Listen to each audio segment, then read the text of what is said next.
போதைப் பொருட்களுக்கு எதிரான விழிப்புணர்வை கலைகள் மூலம் மக்களுக்கு ஏற்படுத்த வேண்டும் என்று கலைஞர்களுக்கு வேலூர் மாவட்ட ஆட்சியர் வேண்டுகோள் விடுத்துள்ளார்.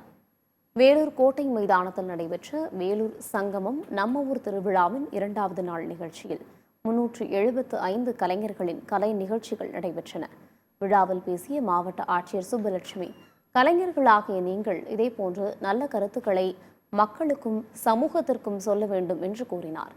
குறிப்பாக போதைப் பொருட்களுக்கு எதிராக கலை நிகழ்ச்சிகள் மூலம் மக்களுக்கு விழிப்புணர்வை ஏற்படுத்த வேண்டும் என்று அவர் கேட்டுக்கொண்டார்.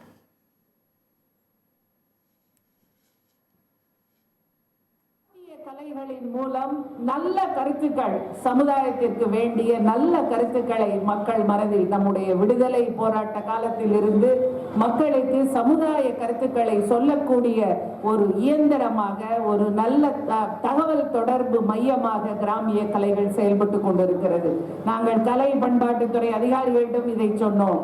நீங்கள் நம்முடைய மாண்புமிகு தமிழக முதலமைச்சர் சொல்லிக் கொண்டிருக்கிற போதை ஒழிப்பு, அதை போல இந்த விஷயங்களை கூட இந்த கலை நிகழ்ச்சிகளிலே நீங்கள் பரப்ப வேண்டும் அனைத்து மாவட்டங்களிலும் என்பதை அவர்களுக்கு சொல்லி இருக்கிறோம்.